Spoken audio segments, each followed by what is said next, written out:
স্বাগত। আমি প্রগতি শুরু করছি আজকের সংবাদ। মন্দারমণিতে ফের এক চরম বিপত্তি। কয়েক হাজার মানুষের রুটি রুজি কঠিন প্রশ্নের মুখে। প্রায় 140টি অবৈধ হোটেল ভাঙার নির্দেশ প্রশাসনের কঠোর নির্দেশে। মন্দারমণিতে ফের এক চরম বিপত্তি। কয়েক হাজার মানুষের রুটি রুজি কঠিন প্রশ্নের মুখে। প্রায় 140টি অবৈধ হোটেল ভাঙার নির্দেশ প্রশাসনের কঠোর নির্দেশে। রাজ্যের পর্যটন মানচিত্রে দীঘার পাশাপাশি মন্দারমণি একটি বিশেষ জায়গা করে নিয়েছে। গত কয়েক বছরে পূর্ব মেদিনীপুরের এই সমুদ্র নগরীতে পর্যটকদের আনাগোনা ভীষণভাবে বেড়ে যাওয়ায় এখানে আরও বেড়েছে হোটেল ও দোকানের সংখ্যা। তবে অভিযোগ, মন্দারমণিতে গত কয়েক বছরে গড়ে ওঠা বেশ কিছু হোটেল, রিসর্ট, দোকান বেআইনিভাবে তৈরি করা হয়েছে। জাতীয় পরিবেশ আদালতের নির্দেশ মেনে এবার মন্দারমণিতে 140টি হোটেল ভাঙার নির্দেশ দিয়েছে জেলা প্রশাসন। এই নির্দেশেই এবার মাথায় হাত মন্দারমণির পর্যটন ব্যবসায়ীদের। বহু মানুষের রুটি রুজিও প্রশ্নের মুখে। 11ই নভেম্বর CRZ coastal regulated zone management অথরিটির জেলা কমিটির তরফে মন্দারমণি এবং সংলগ্ন আরও 4টি মৌজা 140টি হোটেল, লজ, রিসর্ট এবং হোমস্টে ভেঙে ফেলার নির্দেশ দেওয়া হয়। 20শে নভেম্বরের মধ্যে ওইসব বেআইনি নির্মাণ ভেঙে জায়গা পরিষ্কার করতে হবে নির্দেশ দিয়েছেন পূর্ব মেদিনীপুরের জেলাশাসক পূর্ণেন্দু মাঝি। প্রশাসন সূত্রে খবর, 2022 সালে এই বেআইনি হোটেলগুলি ভাঙার নির্দেশ দিয়েছিল জাতীয় পরিবেশ আদালত। কারণ হোটেলগুলি উপকূল বিধি না মেনেই গড়ে উঠেছিল।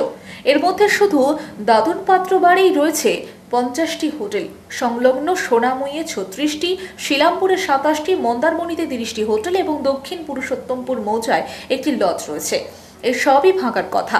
ডিসেম্বর মাস থেকে মন্দারমণিতে পর্যটকদের ভিড় বাড়তে থাকে, কিন্তু তার আগেই শতাধিক হোটেল এবং দোকান ভেঙে ফেলার এই নির্দেশে বেশ চিন্তার ভাঁজ পড়েছে হোটেল মালিক ও ব্যবসায়ীদের মধ্যে। হোটেল মালিক ও ব্যবসায়ীদের পক্ষ থেকে প্রশাসনের কাছে আবেদন জানানো হয়েছে। তাদের রুজি রুটির দিকটি তুলে ধরেই বিকল্প ব্যবস্থা নিতে আবেদন জানানো হয়েছে। যদি না করে তাহলে প্রশাসন ব্যবস্থা নেবে। কাজ করলাম, চলে গেলাম, এই করলাম,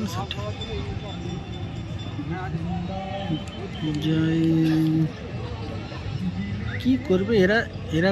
হ্যাঁ, প্রচুর টেনশনে আছে এরা।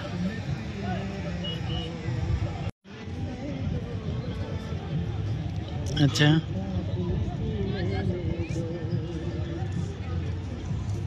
এটা কতটা খারাপ বা ভালো বলে মনে হচ্ছে স্থানীয় মানুষ হিসেবে? তোমরা তো কাজ করে এখানে। মানুষ বলতে আমরা যে পজিশনে আছি, আমাদের ব্যবসা ঠিক মতো করতে পারছি না। রাস্তা নাই যাতায়াতের, সমুদ্রের দিয়ে সাইড দিয়ে রাস্তা হলে আমরা একটা এই যে হোটেল ভাঙা হচ্ছে, হোটেল ভাঙা হলে ভালো না খারাপ তোমরা কি মনে করছো? হোটেল ভাঙা হলে ভালো আছে, খারাপ আছে। কিছু মানুষের কর্মসংস্থান বন্ধ হয়ে যাবে। কত মানুষ এখানে কাজ করে? তাও এখানকার লোক নেই, শুধু বাইরের লোকেই বেশি কাজ করে। কতটা হোটেল রয়েছে এখানে? অনেকগুলো, প্রচুর হোটেল আছে। সব হচ্ছে বেআইনি জায়গার উপরে সব হোটেল বানিয়েছে। বেআইনি করছে, কোনো পারমিশন নেয়নি। পারমিশন নেই। এই যে ভেঙে ফেলা হলেও কিছু কর্মসংস্থানও কিছু মানুষেরই হবে। সে তো হবে। স্থানীয় মানুষ যারা, তারা কি বলছে? ভেঙে ফেলে ভালো না এটা কিভাবে দেখছেন আপনারা? আমরা তো মেন হচ্ছে ভালো খারাপ সব, ভেঙলেও ভালো আর না ভাঙলেও ভালো, কোনো অসুবিধা হবে না। ভেঙে দিলে কি হবে? ভেঙে দিলে কিছুটা মানুষের ক্ষতিগ্রস্ত হবে, কিন্তু রাস্তাঘাটটা হলে, ভেঙে দিলে রাস্তাঘাটটা একটু ভালো হলে ভালো। এই যে সমুদ্রে পাড় নেই, রাস্তা, সি বিচে যে নামবে রাস্তা, আলো নেই। এই যে যারা হোটেল বানিয়েছে তারা কোনো ডিএসডিএ বা এর কাছে কোনো পারমিশন নিয়েছিল? কোনো পারমিশন নেয়নি। রাতের অন্ধকার সব পালিয়ে গেছে। রাত্রে পুলিশ দেখে না এগুলোকে? পুলিশ পয়সা খাচ্ছে সব। কত থেকে পয়সা নিচ্ছে? সে হোটেল মালিক থেকে পয়সা নিচ্ছে। পয়সা নেয়? সব পয়সা। কত করে দিচ্ছে তারা হোটেল মালিক পুলিশকে? কত করে রুমের পেছনে কত করে, এখন জানবো কি করে কত করে, তারা যে দিচ্ছে তারা জানে। শুধু পুলিশ নেয় না অন্য কারো এর সঙ্গে রয়েছে? সব পুলিশ, আরো বাইরে সব বড় নেতা না থাকলে এইসব হয় নাকি পুলিশের দ্বারা? মানে রাতের যুগ সহযোগ করে টাকা দিয়ে এগুলো হচ্ছে। স্থানীয় মানুষ হিসেবে আপনারা কোনদিন অভিযোগ করেন যে বেআইনিভাবে হচ্ছে? আমরা এখানে বাসিন্দা, সমুদ্রের জলোচ্ছ্বাস হতে পারে, এই হতে পারে। কেন করতে যাব? যে পার্টি আছে সেটা পার্টির লোকই বুঝবে। 140খানা প্রায় হোটেল তারা অবৈধ নির্মাণ করেছে, পরিবেশ আইন মানেনি, এরকম একটা অভিযোগ। সেই নিয়ে রীতিমতো পর্যটক সিজনের আগেই দেখা যাচ্ছে এই ধরনের হোটেলগুলোকে ভেঙে ফেলার নির্দেশ দিল গ্রিন ট্রাইব্যুনাল। কি বলবেন? অনেক আগে থেকে গ্রিন ট্রাইব্যুনালের একটা অর্ডার ছিল যে যারা পরিবেশ দূষণ করছে বা সিআরজেটের আন্ডারের মধ্যে যারা নিয়মকানুন না মেনে করেছে নির্মাণ, সেই নির্মাণটা ভেঙে ফেলতে হবে। ইতিমধ্যেই 1 বছর আগে কিছু হোটেলও ভাঙা হয়েছিল অরকবনিয়ার মৌজায়, যারা নিয়ম না মেনে করেছেন। কেউ কেউ দোকানও করেছিল, কেউ কেউ নির্মাণও করেছিল, যেটা অনেক সময় রাজ্য সরকার জায়গার উপরেই ঘরে হোমস্টে, যারা পর্যটকরা হোমে থাকতে পারে তার জন্য অনুদানও দিয়েছিল, সেই ঘরগুলো ভেঙে দেওয়া হয়েছে। ইতিমধ্যে 140খানা হোটেলে নোটিশ করা হয়েছে, জেলা শাসক মহাশয় নোটিশ করেছেন, এবং বিএলআরও থেকে একটা চিঠি দেওয়া হয়েছে, যে চিঠিতে কাগজপত্র দেখানোর কথা বলা হয়েছে। ইতিমধ্যে হোটেলিয়ার অ্যাসোসিয়েশন একটা হাইকোর্টে মামলা করেছেন, 20 তারিখ তার হিয়ারিং আছে। সেই শুনানির পর হাইকোর্ট কি অর্ডার দেয়, তা না হলে 20 তারিখের পরেই হোটেল ভাঙা শুরু হবে। সেক্ষেত্রে এই নভেম্বর ডিসেম্বর মাস, সামনে জানুয়ারি নতুন বছর আছে, 25শে ডিসেম্বর আছে, ফলে এই যে পর্যটকের একটা মরশুম, তার আগে এই ধরনের একটা নির্দেশ পর্যটক শিল্পে একটা বড় ধাক্কা হতে চলেছে। হ্যাঁ, এটা একটা হতে পারে, যে এখন তো একটা এই সময় পর্যটকরা শীতকালে একটু সমুদ্রের ধারে বেড়াতে আসেন, তাতে মন্দারমণিতে যে পর্যটকরা যারা আসতেন তাদের ক্ষেত্রে অনেকটা অসুবিধে হবে, এবং যারা হোটেলে ব্যবসা করতেন বা পর্যটকদের থাকার জন্য ব্যবস্থা করতেন সেক্ষেত্রে অনেকটা অসুবিধার সম্মুখীন হতেই হবে। কিন্তু যেহেতু গ্রিন ট্রাইব্যুনালের আদালতের একটা অর্ডার আছে, ট্রাইব্যুনালের অর্ডার তো কার্যকরী করতেই হবে রাজ্য সরকার। কোলাঘাটে তাপবিদ্যুৎ কেন্দ্রের ছাই খাদানের শ্রমিক বিক্ষোভ। পূর্ব মেদিনীপুর জেলার কোলাঘাট থানার কোলাঘাট তাপবিদ্যুৎ কেন্দ্রের ছাই খাদান দীর্ঘ 1 বছরের বেশি সময় ধরে বন্ধ। কোলাঘাটে তাপবিদ্যুৎ কেন্দ্রের ছাই খাদানের শ্রমিক বিক্ষোভ। পূর্ব মেদিনীপুর জেলার কোলাঘাট থানার কোলাঘাট তাপবিদ্যুৎ কেন্দ্রের ছাই খাদানে দীর্ঘ 1 বছরের বেশি সময় ধরে বন্ধ। তৃণমূল শ্রমিক সংগঠনের নেতৃত্বেই চলে ছাই খাদানের কাজ। তবে মঙ্গলবার সকাল থেকে ছাই খাদানের গেটের সামনে আইএনটিটিইউসির সমর্থিত শ্রমিকরা হাতে পতাকা, ব্যানার, পোস্টার নিয়ে কাজের দাবিতে বিক্ষোভ দেখায়। মূলত দীর্ঘ প্রায় 1 বছর পর হলদিয়ায় এএমই সংস্থা ছাই খাদানের কাজের বরাত পায়। তবে বিক্ষোভকারীদের দাবি, বরাত পাওয়া এই সংস্থাটি এলাকার দীর্ঘদিন ধরে কর্মরত কর্মী কাজে যোগ দেওয়াতে হবে। তবে তৃণমূলের গোষ্ঠীদ্বন্দ্বের তত্ত্ব উঠে আসছে এই ঘটনার পেছনে। এই বিক্ষোভের জেরে ঘটনাস্থলে আসে কোলাঘাট থানার বিশাল পুলিশ বাহিনী। কোলাঘাটের বিডিও অর্ঘ্য ঘোষ, জেলা পরিষদের আধিকারিক, কোলাঘাট তাপবিদ্যুৎ কেন্দ্রের আধিকারিক সহ একাধিক আধিকারিকেরা। শ্রমিকদের সঙ্গে আলোচনার পরে অবশ্য ছাই খাদান পরিদর্শন ও মাপঝোপের কাজ শুরু হয়। তৃণমূল কংগ্রেস জিন্দাবাদ, মহান দেশের মহান নেত্রী মমতা বন্দ্যোপাধ্যায় জিন্দাবাদ, মহান দেশের মহান নেত্রী মমতা বন্দ্যোপাধ্যায় জিন্দাবাদ। অপরাধ থেকে পরিচিত হচ্ছি কেন? অপরাধ করতে দিয়েই জবাব চাই, জবাব দাও। আজকে ছাই খাদান বন্ধ কেন? জবাব দাও। ছাই খাদান ভর্তি, অপরাধ করতে দিয়েই জবাব চাই। এই লোকসভা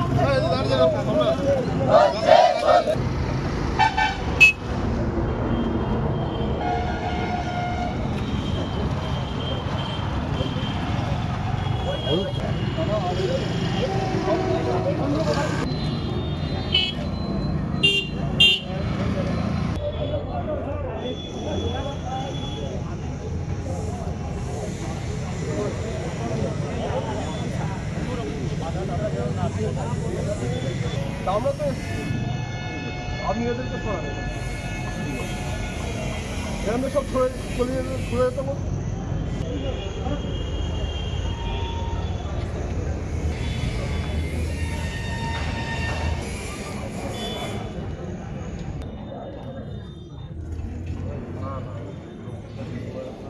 জায়গা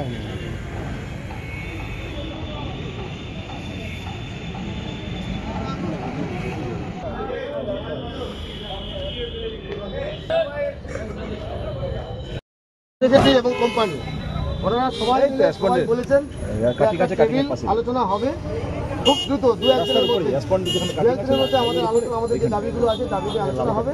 আজকে আমরা সার্ভেটা করবো, সার্ভেটা করতে দিন। আমাদেরও এখনো কথা ছিল যে আমরা সার্ভে কোনোদিন বন্ধের পক্ষে নয়, আমরা কাজের পক্ষে। আমাদেরকে না জানিয়ে করাটাই হচ্ছে আমাদের এই আন্দোলন। এটা বাইরের লোকজন নিয়ে উনি কাজ করতে আসতে কাউকে চিনি না, আমরা সবার সামনে বললাম ওরা এখন সার্ভেতে যাবো। এমনও বলেছি আমাদের যে বাইরের শ্রমিক যারা আছে তাদেরকে নিয়েই কাজ করতে হবে। সবাই শুনলে আর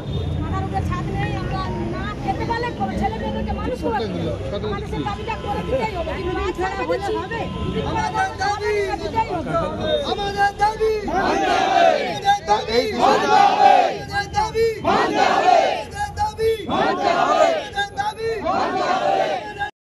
হ্যাঁ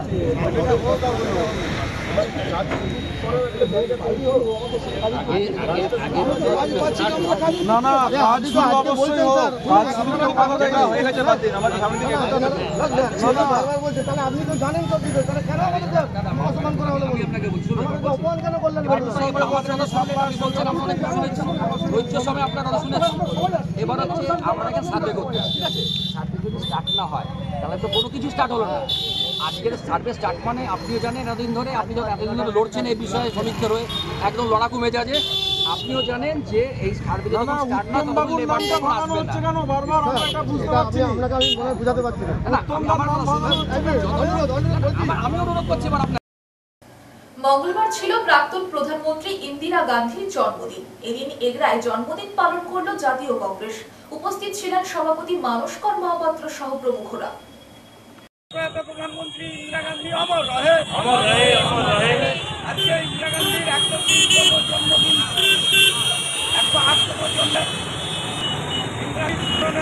আমাদের এগরা লোকসভা নির্বাচনে যে সকল এলাকায় শাসক দল খারাপ ফল করেছে সেই সমস্ত এলাকায় নেতাদের পরিবর্তন করা হতে পারে, সেই মতো নির্দেশ এক প্রকার জারি করা হয়েছে দলের পক্ষ থেকে।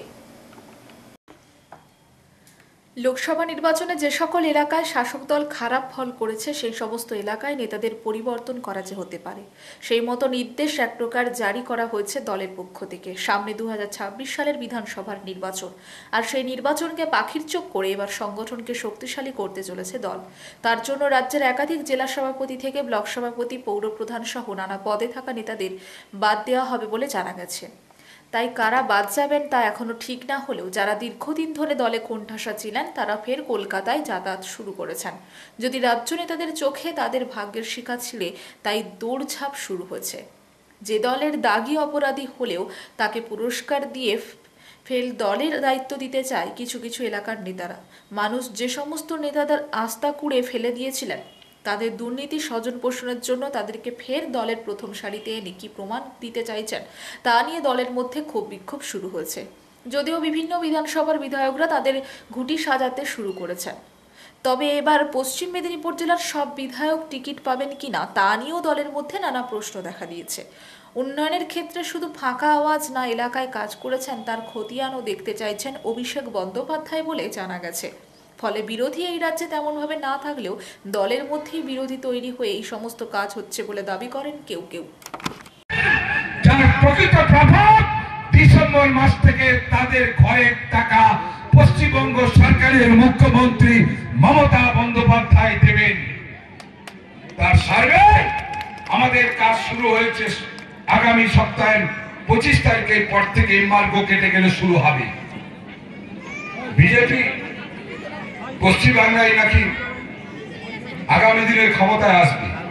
আপনারা জানেন কয়েকদিন আগে 6টা নির্বাচন হয়েছে, শুনে রাখুন 6-0 6 হবে।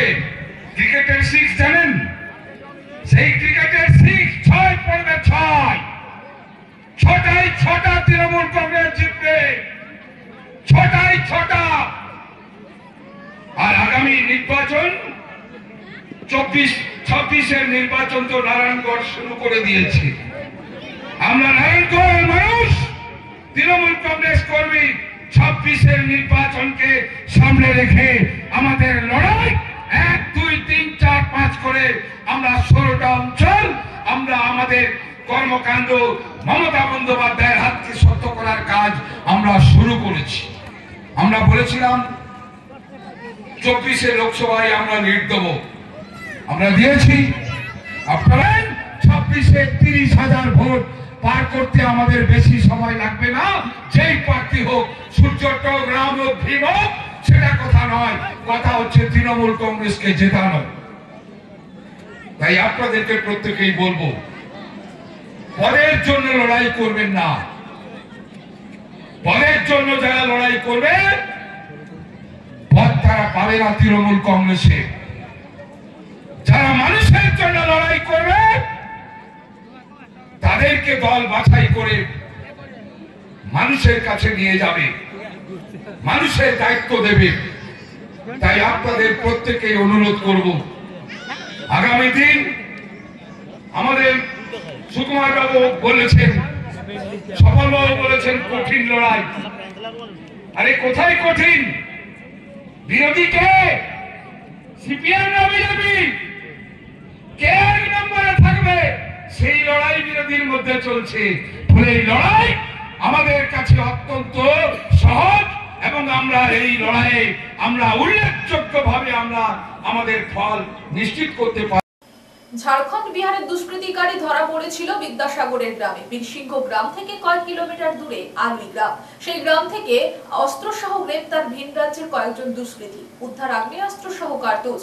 তাদের মধ্যে 4 জনের পুলিশি হেফাজত ও বাকিদের জেল হেফাজতে থাকার নির্দেশ দিয়েছে আদালত। আর তারপর থেকে নুন আনতে পান্তা ফুরায় এমন পরিবারের সদস্যদের নিয়ে নানা প্রশ্ন উঠেছে ঘাটাল এলাকা জুড়ে। ঝাড়খণ্ড বিহারে দুষ্কৃতিকারী ধরা পড়েছিল বিদ্যাসাগরের গ্রামে। বীরসিংহ গ্রাম থেকে কয়েক কিলোমিটার দূরে আলুই গ্রাম। সেই গ্রাম থেকে অস্ত্রসহ গ্রেপ্তার ভিন রাজ্যের কয়েকজন দুষ্কৃতী। উদ্ধার আগ্নেয়াস্ত্রসহ কার্তুজ। তাদের মধ্যে 4 জনের পুলিশি হেফাজত ও বাকিদের জেল হেফাজতে থাকার নির্দেশ দিয়েছে আদালত। আর তারপর থেকে নুন আনতে পান্তা ফুরায় এমন পরিবারের সদস্যদের নিয়ে নানা প্রশ্ন উঠছে ঘাটাল এলাকা জুড়ে। উল্লেখ থাকে, রবিবার ঘাটাল থানার পুলিশ একটি ঘর থেকে 13 জন দুষ্কৃতীকে গ্রেপ্তার করেছে। জেলা পুলিশ সুপার ঋদ্ধিমান সরকার বলেন, কয়েকদিন ধরে ঘাটাল থানার পুলিশের নজরে ছিল এই দুষ্কৃতী। তারা এই জেলায় বড় কোনো ধরনের ডাকাতির ছক কষছিল। ভিন রাজ্যের যুবকের সঙ্গে ঘাটাল এলাকায় 2 যুবকও রয়েছেন। ভিন রাজ্যের দুষ্কৃতীরা এই রাজ্যকে সমাজ বিরোধীদের মুক্তাঞ্চল বানানোর চেষ্টা করছে, যে তা ফের প্রমাণিত হলো। তবে জেলা পুলিশের বড় সাফল্য এলো ডাকাতির আগে সেই চক্রকে গ্রেপ্তার করায়। বিহার ঝাড়খণ্ড থেকে এই রাজ্যে প্রতিনিয়ত দুষ্কৃতী ঢুকছে রেল ও সড়ক পথে বলে পুলিশের কাছে আগাম খবর ছিল।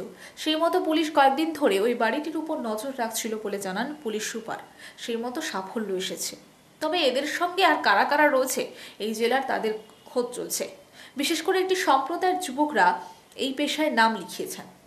প্রতিনিয়ত চুরি ছিনতাই থেকে ডাকাতি সবকিছুই করছেন। ভিন রাজ্য থেকে এসে এই রাজ্যে আত্মীয়দের বাড়িতে আশ্রয় নিয়ে দিনের পর দিন এই কাজ করছেন বলে জানা গেছে। তবে পুলিশের এই সাফল্যে খুশি সাধারণ মানুষ। তাদের বক্তব্য, পুলিশ যে এখনো সক্রিয় বেশ কিছু ক্ষেত্রে তা ফের প্রমাণ পাওয়া গেল। পূর্ব মেদিনীপুর জেলার পটাশপুর 2 নম্বর ব্লকের পঞ্চেট গ্রামের বাসিন্দা পেশায় স্কুল শিক্ষক মৃণাল কান্তি দাস। উনি এগরা 2 নম্বর ব্লকের বাথওয়ারি আদর্শ বিদ্যাপীঠের ইংরেজি বিষয়ের শিক্ষক। মৃণাল কান্তি দাসকে স্কুল শিক্ষার ক্ষেত্রে তার অসামান্য অবদানের জন্য দ্রোণাচার্য পুরস্কার দিল এশিয়ার অন্যতম সর্ববৃহৎ শিক্ষা প্রতিষ্ঠান ও knowledge management group Techno India. পূর্ব মেদিনীপুর জেলার পটাশপুর 2 নম্বর ব্লকের পঞ্চেট গ্রামের বাসিন্দা পেশায় স্কুল শিক্ষক মৃণাল কান্তি দাস। উনি এগরা 2 নম্বর ব্লকের বাথওয়ারি আদর্শ বিদ্যাপীঠের ইংরেজি বিষয়ের শিক্ষক। মৃণাল কান্তি দাসকে স্কুল শিক্ষার ক্ষেত্রে তার অসামান্য অবদানের জন্য দ্রোণাচার্য পুরস্কার দিল এশিয়ার অন্যতম সর্ববৃহৎ শিক্ষা প্রতিষ্ঠান ও knowledge management group Techno India. গত 15 নভেম্বর 2024 কলকাতার সল্টলেকে অবস্থিত টেকনো ইন্ডিয়া ইউনিভার্সিটির অডিটোরিয়ামে এক আড়ম্বরপূর্ণ অনুষ্ঠানের মাধ্যমে রাজ্যের প্রায় 250 জন শিক্ষকদের হাতে স্মারকসহ মানপত্র উত্তরীয় তুলে দেওয়া হয়। সংস্থার সিইও ডক্টর সুজয় বিশ্বাস মহাশয় মৃণাল কান্তি দাসের হাতেই পুরস্কার তুলে দেন।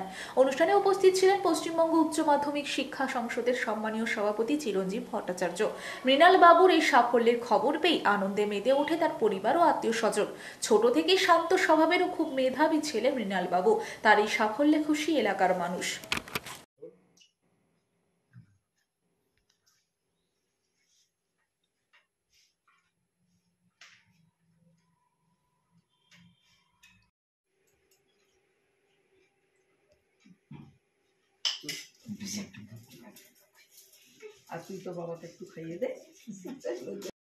আপনার নাম?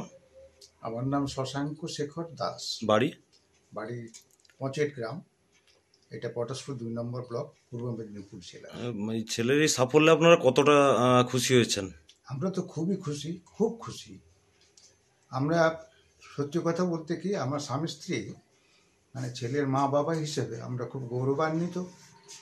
আমরা আপনাদের মানে ভাষায় বলে বোঝাতে পারবো না। একটা ছাপোষা পরিবারের ছেলে আজকে আমাকে যে সাফল্য এনে দিয়েছে, অবশ্য তার পেছনে তার মায়ের অবদান সব থেকে বেশি।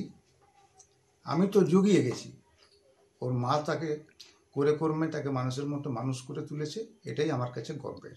আজকে আমি কেন, আমার এলাকার আমার বন্ধুবান্ধব, আমার যারা কাঁথি সাংগঠনিক জেলার কালীনগরে বিজেপির সদস্যতা সংগ্রহ অভিযানে বিরোধী দলনেতা শুভেন্দু অধিকারী অংশগ্রহণ করে নানা বিষয় মুখ খুললেন। মেদিনীপুরে ভূমিপুত্র শুভেন্দু অধিকারী স্বাগতম, বিপ্লবে অপর নাম শুভেন্দু অধিকারী স্বাগতম, বিপ্লবে অপর নাম শুভেন্দু অধিকারী স্বাগতম, প্রতিবাদের অপর নাম শুভেন্দু অধিকারী স্বাগতম।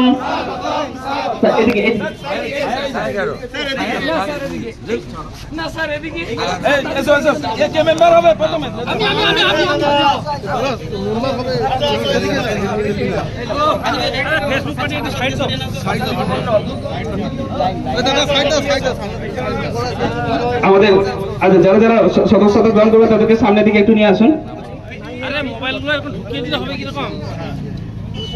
সকল যারা যারা আমাদের মধ্যে উপস্থিত হয়েছে,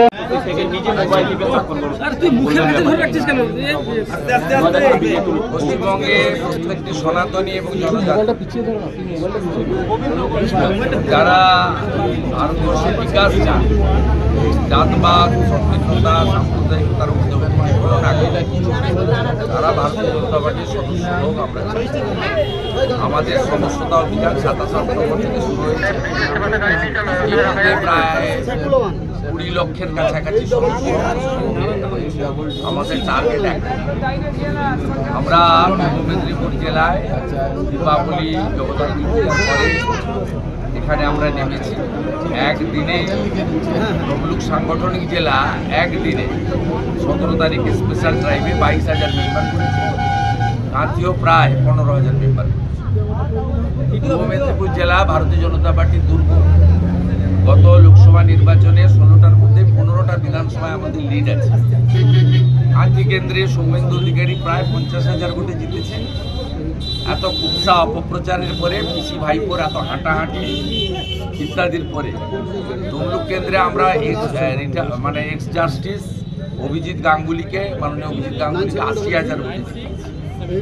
এই জেলাতে ভারতীয় জনতা পার্টি সর্বোচ্চ ভোট পেয়েছে 46%। সংবাদ এই পর্যন্ত, নমস্কার।